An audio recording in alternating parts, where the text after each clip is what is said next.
AICC ನಾಯಕರೆದ್ರೆ CM DCM ಕದನ, DK ಮಾತಿಂದಲೇ ರಾಧಾಂತ ಅಂದ್ರು ಸಿದ್ದರಾಮಯ್ಯ. ನಾಳೆ ಇಬ್ಬರಿಂದಲೂ ಹೈಕಮಾಂಡ್ ಭೇಟಿ.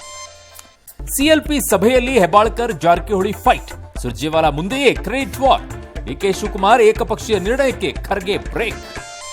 ಸಚಿವೆ ಲಕ್ಷ್ಮೀ ಹೆಬ್ಬಾಳ್ಕರ್ ಇದ್ದ ಕಾರು ಅಪಘಾತ, ಬೆನ್ನು ಮೂಳೆಗೆ ಪೆಟ್ಟು, ಆಸ್ಪತ್ರೆಗೆ ದಾಖಲು. ಶೀಘ್ರ ಚೇತರಿಕೆಗೆ ಹಾರೈಸಿದ ಬಿಜೆಪಿಯ ಸಿಟಿ ರವಿ.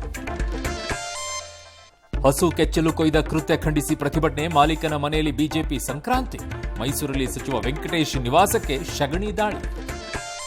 ಶಬರಿಮಲೆಯಲ್ಲಿ ಮಕರ ಜ್ಯೋತಿ ದರ್ಶನ, ಮೋಡಗಳ ಕಾರಣ ಗವಿ ಗಂಗಾಧರನಿಗೆ ಸ್ಪರ್ಶಿಸದ ಸೂರ್ಯರಶ್ಮಿ. ಭಕ್ತಗಣದಲ್ಲಿ ಆತಂಕವೋ ಆತಂಕ. ಮಹಾಕುಂಭಮೇಳದಲ್ಲಿ ಶಾಹಿ ಸ್ನಾನ ವೈಭವ, ಸಂಗಮದಲ್ಲಿ ಮಿಂದ 3.5 ಕೋಟಿ ಭಕ್ತರು. ಪ್ರಯಾಗ್ರಾಜ್ನಲ್ಲಿ ಸ್ಟೀವ್ ಜಾಬ್ಸ್ ಪತ್ನಿ ಅಸ್ವಸ್ಥ. ಬಿಲ್ ರಿಲೀಸ್ಗೆ ಕಿಯೋನಿಕ್ಸ್ ವೆಂಡರ್ಸ್ ಪಟ್ಟು, ಸಚಿವರ ಹೊಣೆ ಮಾಡಿ ಸಾಮೂಹಿಕ ಆತ್ಮಹತ್ಯೆ ಎಚ್ಚರಿಕೆ. ತನಿಖೆ ನೆಪ ಹೇಳಿದ ಪ್ರಿಯಾಂಕ್ ಖರ್ಗೆ. ರಿಟೈರ್ಮೆಂಟ್ ಬಗ್ಗೆ ಸುದೀಪ್ ಮಾರ್ಮಿಕ ಮಾತು, ಡ್ರಗ್ಸ್ ಕೇಸ್ನಲ್ಲಿ ನಟಿ ರಾಗಿಣಿಗೆ ಬಿಗ್ ರಿಲೀಫ್.